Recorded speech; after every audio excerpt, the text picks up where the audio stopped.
Today, I'm super excited to share something that's been a game changer for millions of people around the world, especially for us folks in our prime years. Those of us who've seen a bit of life, learned a few lessons, and are ready to level up our relationships and influence. We're talking about the timeless wisdom of Dale Carnegie, the man behind how to win friends and influence people. If you've ever wondered how to make people genuinely like you, how to lead with confidence, or how to communicate in a way that leaves a lasting impact, this is for you. So grab a coffee, get comfy, and let's dive into this heart-to-heart about Carnegie's philosophy. Because trust me, it's going to light up your day. Now picture this. It's 1936, the world's in a bit of a mess, Great Depression, tensions rising globally, and out comes this book that's all about understanding people, building bridges, and creating positive connections. That's how to win friends and influence people. Dale Carnegie, this farm boy from Missouri, didn't just write a book. He gave us a roadmap for life. His big idea: success isn't just about what you know or how many degrees you've got. It's about how well you connect with people, how you make them feel, how you inspire them, and how you show up in the world. And let me tell you, whether you're running a business, leading a team, or just trying to get along better with your neighbors, this stuff works. It's like a secret sauce for life, and I can't wait to unpack it with you. Carnegie's philosophy boils down to something so simple yet so powerful: understanding the human heart. He believed that if you want to win people over, not manipulate them, but genuinely connect, you've got to tap into what makes them tick. You've got to show empathy, respect, and a real interest in who they are. And here's the kicker: when you do that, you don't just make friends, you become a leader, someone people trust and want to follow. Let's break this down into some of Carnegie's core principles. Things you can start using today to make your life richer, your work more impactful, and your relationships stronger.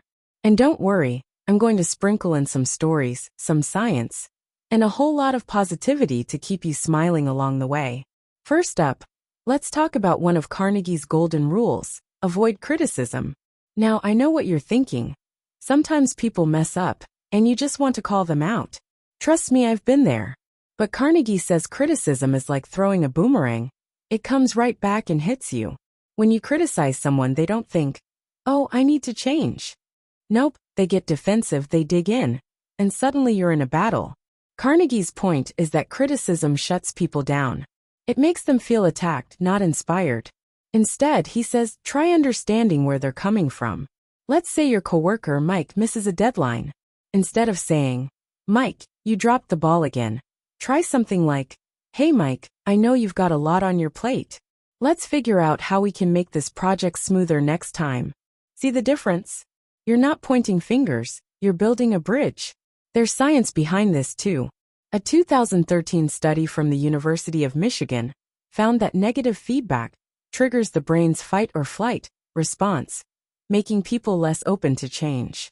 On the flip side, when you approach someone with empathy, their brain releases oxytocin, the trust hormone, and they're more likely to listen and collaborate.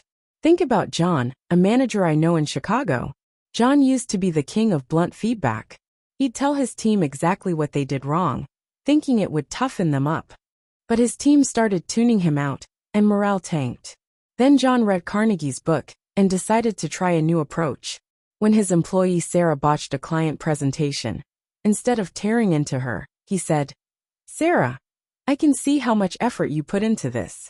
Let's go over a few ways to make the next one even stronger." Sarah didn't feel attacked, she felt supported. She nailed her next presentation, and John's team started thriving.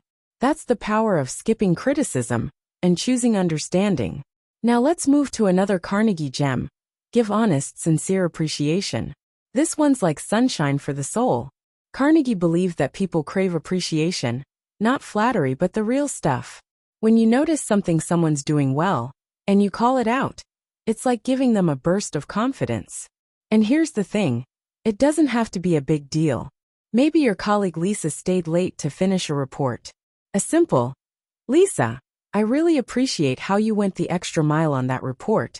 It made a huge difference," can make her day. Or maybe your spouse cooked dinner after a long day. Saying, "Babe, this meal is amazing. "Thank you for making tonight special," goes a long way. Why does this work? Because humans are wired for connection. A 2017 study from the Greater Good Science Center at UC Berkeley showed that when people feel appreciated, their brain's reward centers light up, making them more motivated and engaged. I've got a buddy, Tom, who runs a small marketing firm in London. Tom used to think appreciation was soft, and that his team should just do their jobs. But after reading Carnegie, he started making a point to thank his employees for specific things, like how Emma's creative pitch won a big client, or how Mark's attention to detail saved a campaign. The result? His team's productivity shot up and turnover dropped. People wanted to work for Tom because he made them feel valued. So, next time you're tempted to rush past someone's good work, pause and say something kind. It's like planting a seed that grows into loyalty and trust.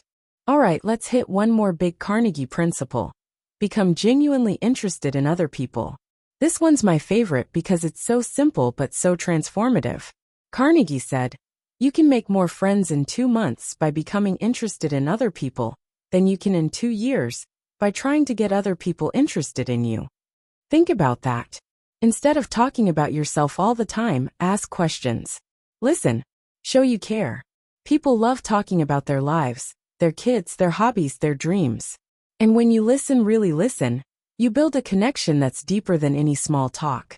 Let me tell you about Susan, a real estate agent I met in Texas. Susan was struggling to close deals.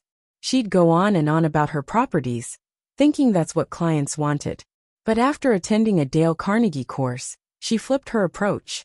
She started asking clients about their lives, what they loved about their current home, what they wanted for their kids, what their dream house looked like.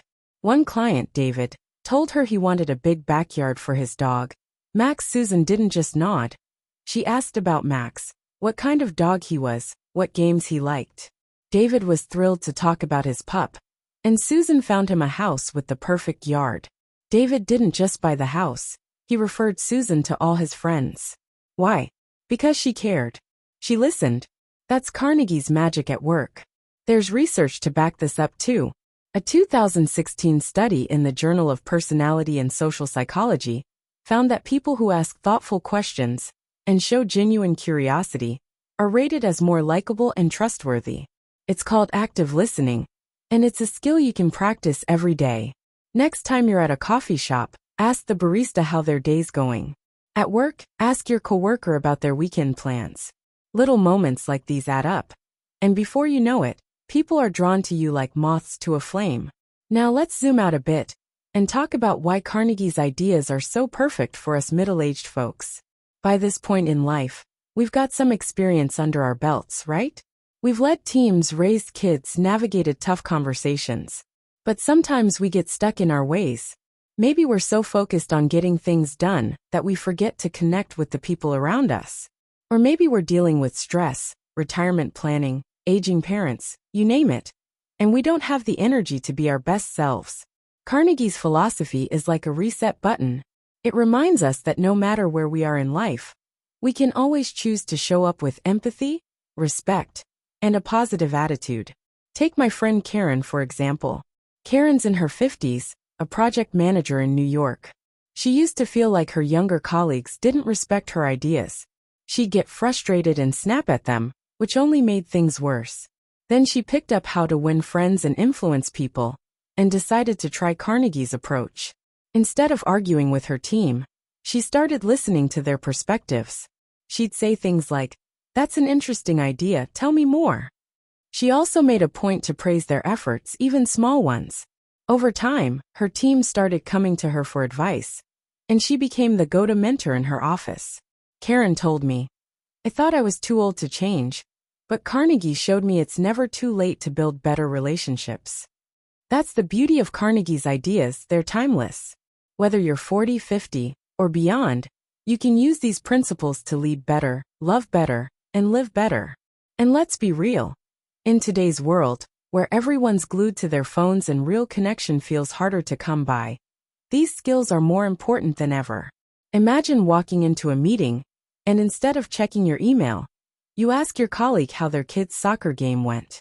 Or imagine resolving a conflict with your spouse not by arguing, but by listening and saying, "I hear you, let's work this out together." These are the moments that make life richer, and Carnegie gives us the tools to make them happen. Let's keep the positivity flowing and talk about how you can put Carnegie's ideas into action right now. Here's a simple challenge. For the next week, try one of these principles every day. Day 1. Avoid criticizing someone. Find a way to reframe it with understanding. Day 2. Give someone a genuine compliment. Day 3. Ask someone a question about their life and really listen. Keep going, and by the end of the week, I bet you'll notice a difference. People will respond to you differently. They'll smile more, open up more, trust you more. And you'll feel it too.